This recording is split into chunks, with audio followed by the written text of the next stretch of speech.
Hello, hello, hello, sellers. Come on in. Come on in. I'm Kathy, and I love to be selling on eBay. I'm streaming today because I have seen this posted in a couple of Facebook groups in the past week.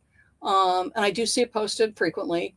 And I just want to address it because it's something that can really sabotage your eBay selling. So this stream is all about do not let this big mistake ruin your eBay business, and it can. So those of you that are listening to me on my Facebook business page, I love to be selling. Thank you so much. Those of you that catch me on my YouTube channel, Kathy Terrill, I love to be selling. Thank you. And do hit subscribe. And then those of you that download my podcast, Kathy Terrill, I love to be selling. Thank you so much. So what is this huge mistake that I see sellers make? And of course, the first one is, of course, we obey the rules. So number one mistake would be not to obey eBay's rules. I don't mean to laugh, but just don't think you're smarter and that you can run around. You don't want to do that. So I'm assuming that you're a wonderful seller that obeys eBay rules. But this is the big mistake, is sales go up and down.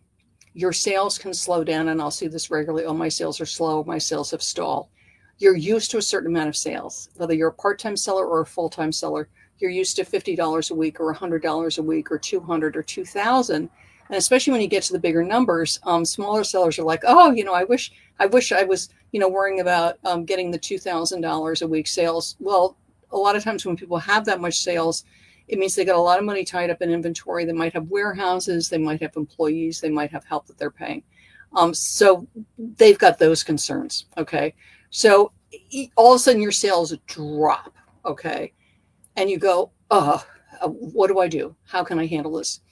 Another huge mistake, similar, is you're sourcing, okay? And for some, it's thrift stores. For some, it's resale stores. It could be a flea market.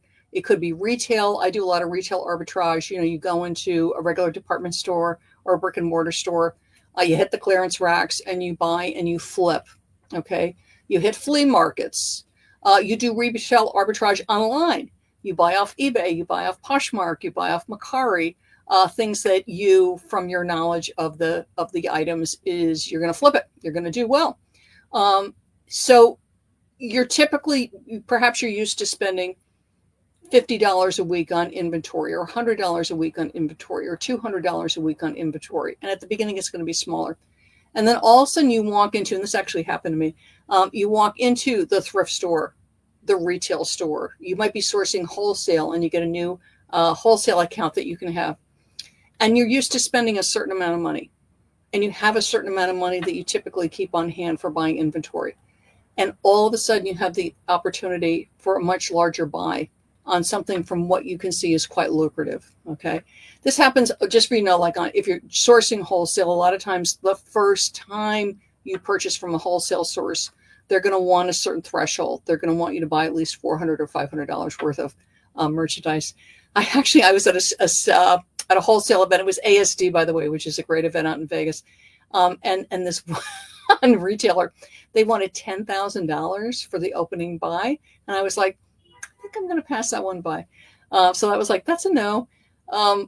But it's a stretch for you. And this is one I want to bring up. So whether it's a matter of your sales all of a sudden dramatically get slower, you want to buy more inventory than you typically hold. Okay. It could be an investment you want to make in your business. I have a membership.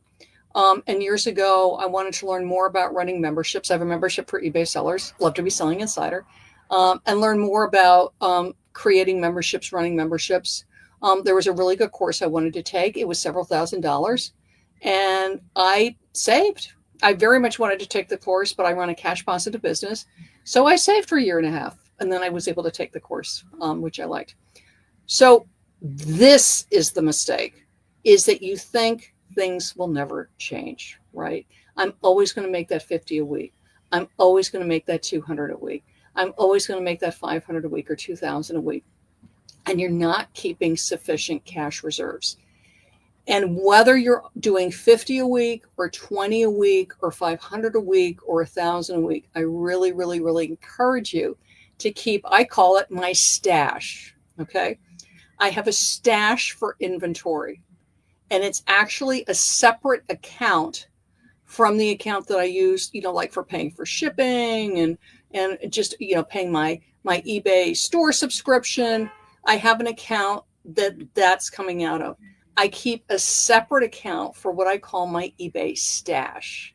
My eBay stash at the beginning, when I was selling just things out of my closet, I was creating my stash, was like $50, $100. And then I would take my stash, and that's what I would spend for my inventory. For you, again, if you're used to a certain dollar amount, and this can be hard, because you're using the money for, your electric bill, you're using your money towards your car payment, you're using your money towards mortgage or kids' school, or, a million things that we're spending our money on. But I really encourage you, no matter what level you're at, or you think, oh, I'm only making 50 a week, right? Yeah, but even on that 50 a week, maybe put $5 a week away if you can. Okay. Don't get talked out of putting away $5 or $10, whatever a small amount is, depending on how much you're selling. I mean, if you're selling, $1,000, it may seem like, oh, putting away 50 or 100 isn't that much, but it adds up. And put it in your stash. I have a stash for inventory because, again, sometimes I will purchase wholesale. I'll come across something that's like, whoa, and it'll be a chunk of change. It could be 500. It could be 1,000. I know people that are going in and they're buying pallets. It could be a couple of thousand. We're all at different points in our selling. And that's another thing. Don't compare yourself to somebody else. For you, a big investment may be $100. And you know what? Good for you, because you're upping your game. Okay. For somebody else, it's 200, 300. But I encourage you to keep a stash for inventory and spend it when it's great inventory. I have a thing about, of how much I have to make on it from doing my research, right? I remember to look it up in order to buy. If my stash gets spent, right, and I buy that inventory, mental note to myself, because again, I operate a cash flow positive business. I don't get to go and buy another big stash of inventory until I've replenished or have some replenishment, right? So maybe my stash was 1,000, I can go and buy like another, maybe a mini stash if it gets up to 100 or 200. But I really encourage you to put in the personal discipline to create a stash for inventory. Okay. That way too, because when I see sellers, and please, we all go through the pain of, oh my gosh, all of a sudden 24 hours, no sales, or a week, no sales, or you might have a personal situation happen where there's a death in the family or a medical situation, and you need to back off your eBay for a week or 2 weeks. And you may do time away, and you may do time away and block sales. It's like, I don't want to deal with this at all. I need to pay attention to this personal medical thing or my family's medical thing or a death in the family. If I have to make a certain amount of money from my eBay and I've got no cash reserve, I don't have any room for something like that, and you don't want to do that to yourself. So again, don't let yourself get talked out of, because sometimes people are like, oh, they're making 5,000 a day or something. And you're going, oh, I'm making 50 a week. Put aside that $5. Put aside that $10. It gives you an inventory stash. It gives you some breathing room. And I actually have one stash for my inventory, and I have another stash for what I call capital improvement, which is if the computer dies, I have the money for the computer. If the printer dies, I have the money for the printer. Okay. And I remember my first upgrade, and this is like years ago, when cell phones cost a lot of money, and they're actually getting back to that again. I went cell phone shopping with my husband a couple months ago, and I was like, oh my goodness. Because there was a point, at least for us, with the plan that we were on, that every couple of years, they basically gave you a new free phone when you renewed your contract. Those days are gone. Now they want quite a bit of money when you renew for that wonderful new phone. But again, you think of whatever your biggest appliance is that could conk out that you really need for your business, whether it's your computer, your laptop, your phone. And so you have like an inventory stash, and then you have your appliance or whatever stash. And the fun thing is, if for my thrifters and my resellers, is to keep an eye out for things. Like my monitor died 3 months ago. And this wasn't from thrift stores. I live in Manhattan in New York City. And the great thing about living in New York City is we are a very, shall we say, very fluid neighborhood. People move in and out a lot, because they're here for a couple of years, they get a promotion, whatever. And one of the kids that were moving out like a couple buildings down, and they were putting monitors out on the street. I mean, nice computer monitors. So I asked the guy as he's putting them out with the cables, I was like, oh, I said, does it work? He said, yes. I grabbed it. La, brand new monitor. So keep an eye out for that kind of thing when you're out, thrifting, thrift stores, for your office supplies, for your office decor, your shelves, your, everything that you use. But I really, really, really encourage you. The biggest mistake that sellers make is, I'm always going to make this amount of money. Okay. My computer will never die. That kind of thing is to not create a stash. And again, do not compare yourself to others. A stash of $50 is huge. A stash of $100 is huge. Hundreds and hundreds and hundreds, if not thousands of sellers are operating with no stash, with no margin. And then if something happens, there's a flood, there's a personal thing, they need to back off, they come across the greatest inventory opportunity ever, they're really in a jam. It's like, what do I do? What do I do? That way you can weather storms. You can weather when things get a little slower or something happens or something breaks because you're prepared. You either have the item, like me with my own monitor, or you've got the cash on hand so you can afford that investment in the inventory. Okay.